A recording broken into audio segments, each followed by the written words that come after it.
امام راضی کہتے ہیں کہ سیدہ فاطمہ الزہرا رضی اللہ تعالی عنہ کے دونوں شہزادے حسنین کریمین بیمار ہو گئے تو سیدہ نے منت مانگی کہ بچوں کو شفا ہوگی تو 3 روزے رکھوں گی۔ شفا ہو گئی، روزے بھی رکھ لیے۔ اور جب مولا علی شیر خدا روزہ رکھنے کے لیے بیدار ہوئے، سیدہ فاطمہ الزہرا بیدار ہوئی تو امام حسن اور حسین بھی اٹھ گئے، 7-8 سال کی عمر۔ اماں جی ہم نے بھی رکھنا ہے۔ صبح کھجور اور دودھ سے روزہ رکھ لیا گیا۔ عین افطاری کے وقت مولا علی کہتے ہیں فاقے چل رہے تھے، کہیں سے میں جون لایا تھوڑے سے، سیدہ فاطمہ الزہرا نے پیس کر روٹیاں پکائیں۔ وہ وقت جو بڑا مشکل ہوتا ہے افطار کا، کہتے ہیں اس وقت جب کھانے کے لیے بالکل ہاتھ آگے بڑھنے لگے اور امید تھی کہ ابھی سیدنا بلال اللہ اکبر کہیں گے تو روزہ کھلے گا، لیکن ابھی چند ہی منٹ رہتے تھے کہ دروازے پر ایک فقیر نے صدا دی۔ کہنے لگا سارے مدینے کے دروازے کھٹکھٹا آیا ہوں، قحط ہے، فاقہ ہے، اے رسول اللہ کے خاندان والوں، میں یتیم ہوں، کسی نے بتایا ہے کہ اور کوئی دروازہ کھلے نہ کھلے سیدہ کا دروازہ تیرے لیے ضرور کھلے گا، کیا یتیم کو روٹی ملے گی؟ تو حضرت مولا علی نے بچوں کی طرف دیکھا ہی تھا کہ امام حسن ساری روٹیاں جا کے دروازے پہ دے آئے۔ کھجور اور پانی سے افطار ہو گیا۔ صبح پھر کھجور اور دودھ سے روزہ رکھا۔ امام راضی کہتے ہیں عین وہ وقت جب افطار کا ٹائم آیا تو پھر دروازے پہ کسی نے صدا دی، کہا اے رسول اللہ کے خاندان والوں میں مسکین ہوں، رات سے روٹی کھائی ہے، نہ صبح کھا سکا نہ دوپہر، کسی نے بتایا ہے کہ اس دروازے سے خالی کوئی نہیں جاتا۔ امام حسن نے پھر سارا لنگر اٹھایا اور پھر جا کے دے دیا۔ تیسرا دن پھر ہوا۔ مجھے یوں لگتا ہے جب افطار کا ٹائم آیا ہوگا نا تو یہ خود ہی سارے دروازے پہ دیکھتے ہوں گے، یہ کوئی آیا نہیں لینے والا ابھی تک۔ لگتا ہے کہ نظریں دروازے پہ تھیں۔ عین افطار کے وقت 3 روٹیاں جب جوں کی پک کے آئی، ایک بھکاری نے صدا دی، کہنے لگا میں قیدی ہوں، آج ہی قید سے رہائی ملی ہے، پہلے دن کسی کے دروازے پہ صدا ملی ہے، دی ہے روٹی ملے گی؟ امام حسن وہ کھانا دے کے واپس لوٹے، کھجور اور پانی سے افطار ہوا، اور جیسے ہی مسجد نبوی میں تینوں باپ بیٹا نماز پڑھنے گئے تو مولا علی کہتے مجھے بتانا نہیں پڑا، رسول کریم نے میری طرف دیکھ کے فرمایا علی تیرا، فاطمہ کا، حسن اور حسین کا 3 دن والا عمل خدا کو بھی بڑا پسند آیا ہے اور محمد مصطفیٰ کو بھی بڑا پسند آیا، وہ بڑا پسندیدہ عمل۔ میں کہتا ہوں کہ حضرت فاطمہ نے نا ان کی تربیت پہلے ہی کر دی تھی، 3 دن بغیر افطار کے روزہ رکھنے کی، وہ ٹریننگ گھر سے ہو چکی تھی۔ اب میدان کربلا میں 3 دن بھوکا پیاسا رہنا ان کے لیے مشکل نہیں تھا، وہ تو ان بچوں کے لیے مشکل ہوتا ہے جو کھانا دیر سے پکنے سے برتن توڑنے شروع کر دیتے ہیں۔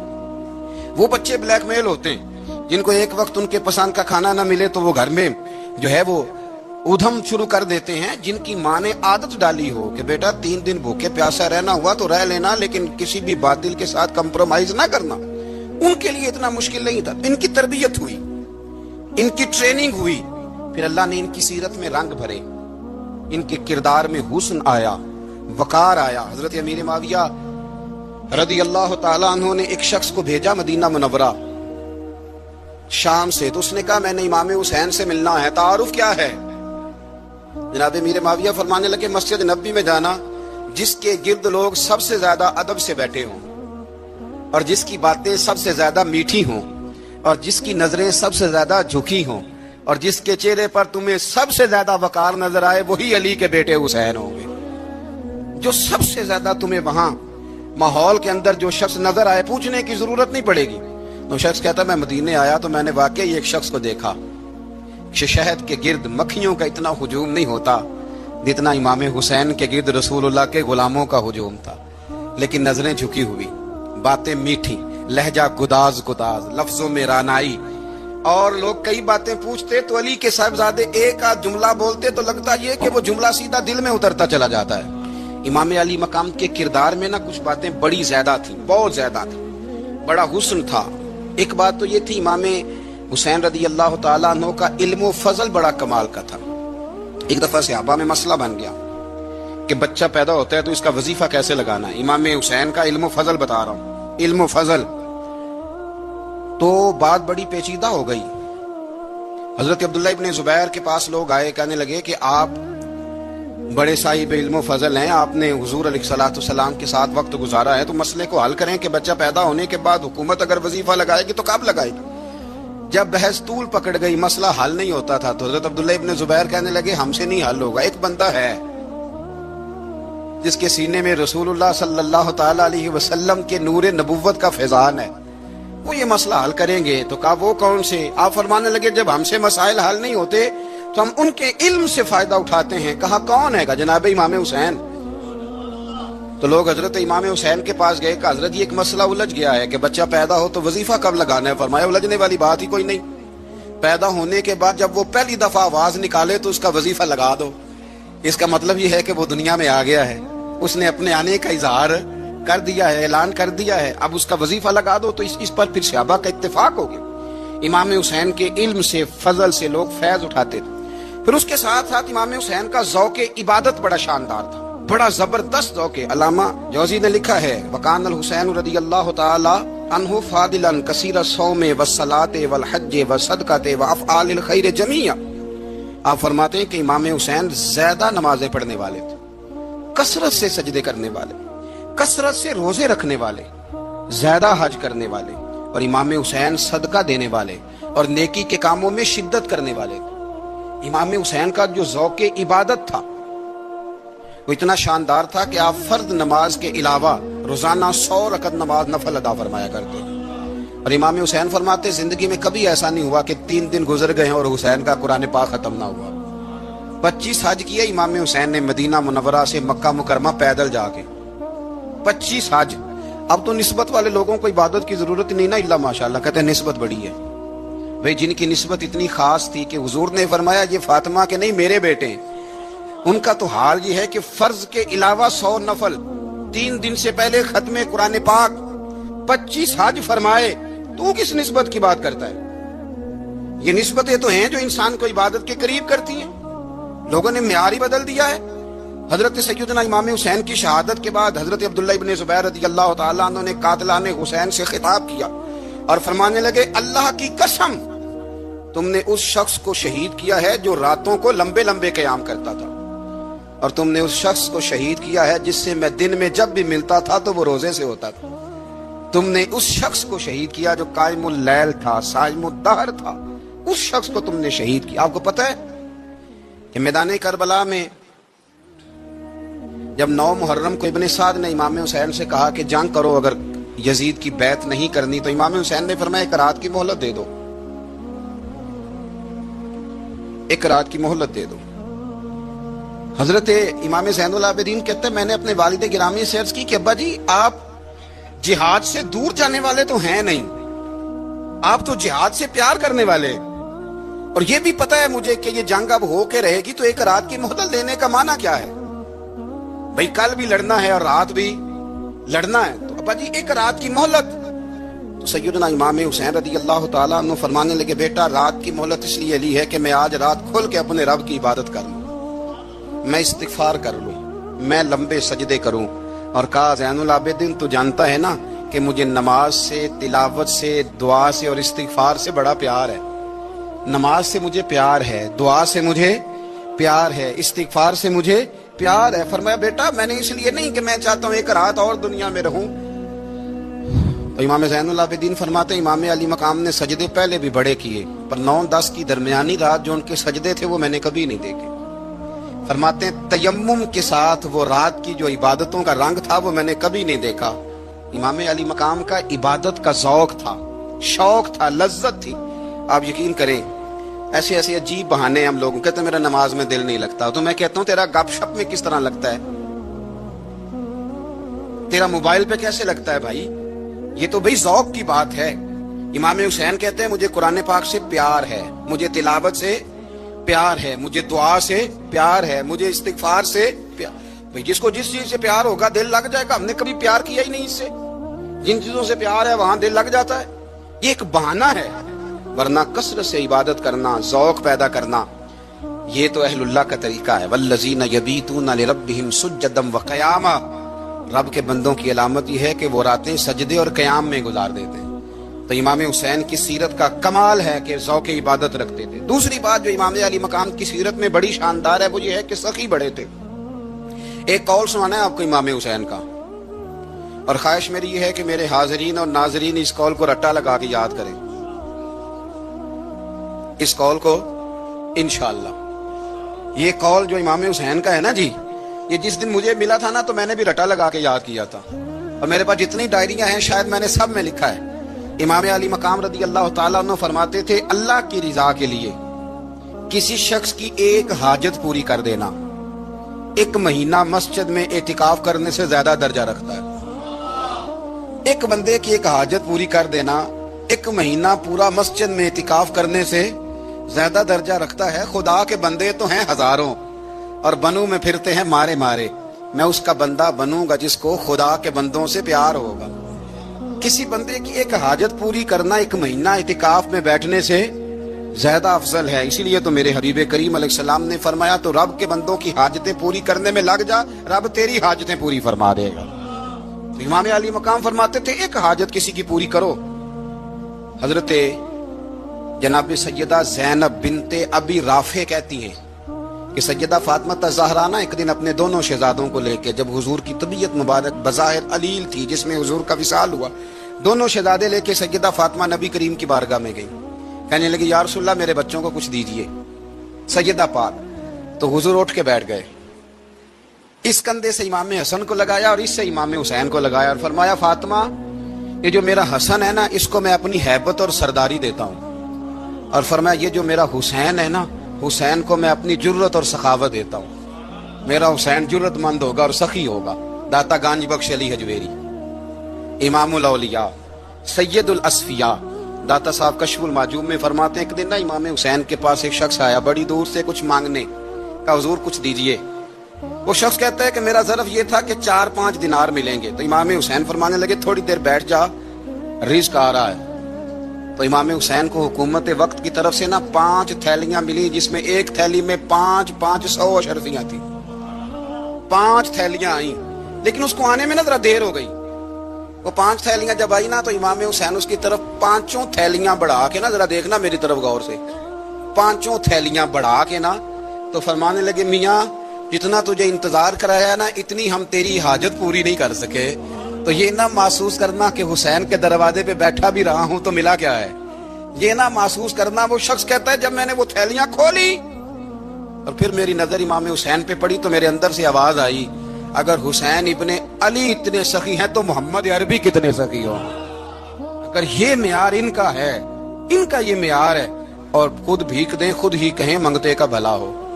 خود کہنے لگے جتنا انتظار کرایا اتنی تیری مدد کر سکے. یہ سخاوت کا معیار تھا، یہ طریقہ تھا. ایک دفعہ سیدنا امام حسین رضی اللہ تعالیٰ عنہ کے گھر کے اندر نا 5000 دینار آئے. مسجد میں تھے، آپ کو 5000 دینار ملے تو امام زین العابدین کہتے ہیں کہ مسجد سے لے کر گھر آنے تک امام حسین نے 5000 اللہ کے رستے میں خیرات کر دی. فرماتے میں نے کہا ابا جی 5 دینار کی گھر میں ضرورت تھی، مالاں والے سخی نہیں ہوندے تے سخیاں کول مال نہیں ہوندا. ایتھے اوتھے دوویں جہان نہیں، سخی کنگال نہیں ہوندا. کہا ابا جی 5 دینار کی گھر میں ضرورت تھی. تو کہتے ہیں مجھے فرمانے لگے بیٹا یہ جن کو میں نے دیا ہے نا یہ گھر کے لیے ہی دیا ہے، یہ گھر کے لیے ہی دیا ہے. جن کو دیا ہے تمہارا کیا خیال ہے یہ باہر خرچ ہوا ہے؟ یہ گھر کے لیے ہی ہے. اس لیے کہ جب انسان دوسروں پر شفقت کرتا ہے تو اللہ اس کے گھر پہ رحمت فرماتا ہے. امام حسین کے مزاج میں پہلی بات میں نے ذوق عبادت کی عرض کی. دوسری بات عرض کر رہا ہوں کہ صحابہ حضرت اسامہ بن زید بڑے پیارے ہیں میرے نبی کریم کے، بڑے پیارے.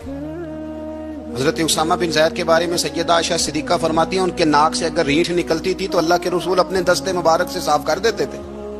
اور سرکار فرماتے تھے کہ اگر اسامہ لڑکی ہوتا نا، ان کے غلام کے بیٹے تھے حضرت زید بن عامر، اگر یہ لڑکی ہوتا میں اسے زیور پہناتا.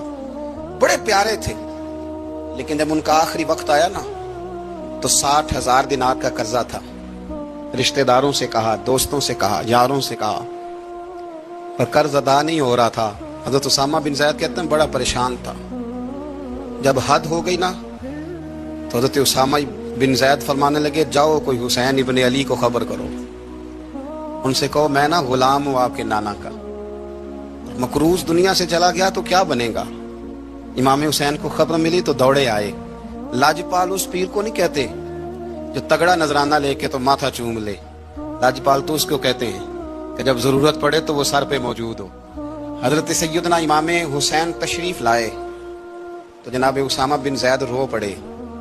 کہنے لگے حضور میں نے نا غلامی کی ہے آپ کے نانا کی، اور اس غلامی پہ ناز ہے، اب 60,000 دینار کا قرضہ لے کے دنیا سے جاؤں گا تو میری قبر پہ بوجھ رہے گا۔ امام حسین خادم کو بھی کہہ سکتے تھے جاؤ گھر پیسے پڑے ہیں لے آؤ، امام حسین خود گئے، چادر روڑ کے تو اس کی اوٹ میں بکل میں 60,000 دینار چھپا کے لائے، اور جناب اسامہ بن زید کے سامنے رکھ کے کہنے لگے اسامہ یار پیسے رات کو ہی آئے تھے، میں سوچ رہا تھا مجھے تو ضرورت نہیں، اللہ نے کس کا نصیب میرے گھر میں بھیج دیا، مجھے تو حاجت ہی نہیں تھی، اب پتہ چلا پیسے تیرے تھے، اللہ نے حسین کی ڈیوٹی لگائی ہے کہ جا کے دے آ۔ حضرت اسامہ بن زید رو پڑے، فرمانے لگے اللہ آپ کو بہترین صلہ عطا فرمائے، یہ معیار تھا۔ اور پھر تیسری بات یہ کہ دل کے بڑے صاف تھے، دل بدستاور کے حج اکبر است، از ہزاراں کعبہ یک دل بہتر است۔ شیخ سعدی کہتے ہیں کہ درویش کہتے ہیں کہ کسی کا دل رکھ لینا نا، دل راضی کر دینا کعبے کا 1000 بار حج کرنے سے بہتر ہے۔ دل بدستاور کے حج اکبر است، کسی کا دل راضی کرنا حج اکبر ہے۔ امام بڑا ہی پیار کرتے تھے، گھوڑے پہ جا رہے تھے، کچھ فقیر غریب لوگ بیٹھ کے روٹی کھا رہے تھے، کھا رہے تھے سڑک کے کنارے، تو امام زین العابدین فرماتے ہیں کہ جب امام حسین گزرے تو انہوں نے آواز دی حضور دل کرتا ہے ہمارے ساتھ بیٹھ کے روٹی کھائیں۔ کائنات کے مالک و مختار کے نواسے اور دنیا کے سب سے بڑے شہزادے گھوڑے سے اترے اور غریبوں کے ساتھ سڑک پہ ہی بیٹھ گئے، روٹی کھانے لگے اور دیر تک کھاتے رہے، اور جب فارغ ہو گئے تو فرمانے لگے کھانے کی ضرورت بھی نہیں تھی، حاجت بھی نہیں تھی، پر تم نے آواز دی تو دل رکھنے کو بیٹھ گیا تھا، اگر اجازت دے تو چلا جاؤں۔ یہ مزاج تھا، یہ طبیعت تھی۔ آپ کے ایک بھائی ہیں چھوٹے، حضرت محمد بن حنفیہ نام ہے، حضرت مولا علی شیر خدا رضی اللہ تعالیٰ عنہ کی دوسری بیوی سے۔ ایک دن حضرت امام حسین ان کے گھر میں بیٹھے تھے تو کسی بات میں نا اختلاف رائے ہو گیا، تو امام علی مقام ناراض ہو گئے، فرمایا آج کے بعد تیرے گھر نہیں آؤں گا، رومال اٹھایا چلے گئے۔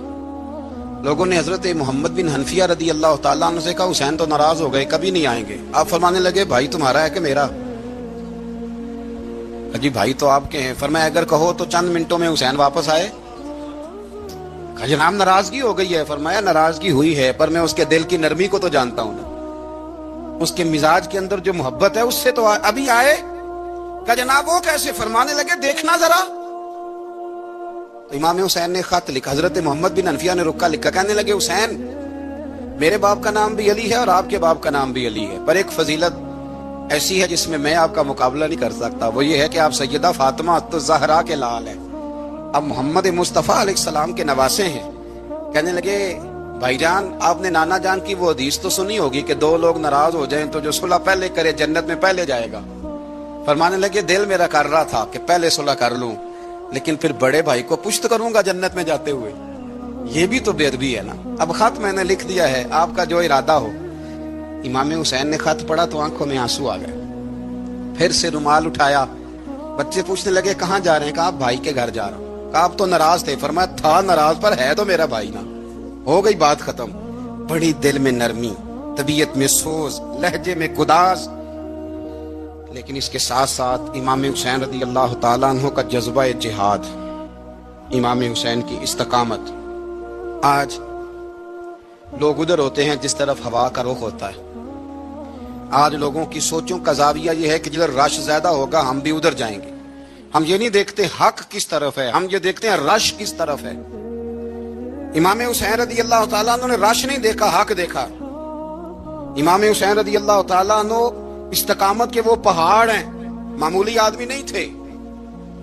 فرزق شاعر کہتا ہے کہ میں نے امام حسین سے کہا تھا، میں نے کہا لوگوں کی تلواریں یزید کے ساتھ ہیں پر دل آپ کے ساتھ ہیں، دل آپ کے ساتھ ہیں۔ امام حسین رضی اللہ تعالیٰ عنہ نے زمانے کے حالات نہیں دیکھے، حق اور سچ دیکھا۔ جتنی چیزیں انسان کو کمزور کر سکتی ہیں وہ ساری امام حسین پہ طاری کی گئیں، جتنی چیزیں۔ وطن چھوڑنا کتنا کو مشکل ہوتا ہے، انشاءاللہ پردیسی کوئی بھی نہ تھی وے تے ککھ جنہ تو پارے۔ حضرت سلطان باؤ فرماتے ہیں بچو پردیسی ہونا کوئی آسان ہے؟ جس آدمی کا کسی چھوٹے سے گاؤں میں بھی مکان ہو چھوڑنا پڑ جائے تو روٹا ہے، تو مجھے بتاؤ جس نے اپنا سارا بچپن مدینے میں گزارا ہو۔ آج جو ایک ہفتہ مدینے رہ کے آتے ہیں ان سے واپس نکلنا مشکل ہوتا ہے، لیکن امام حسین حق کا رستہ تھا،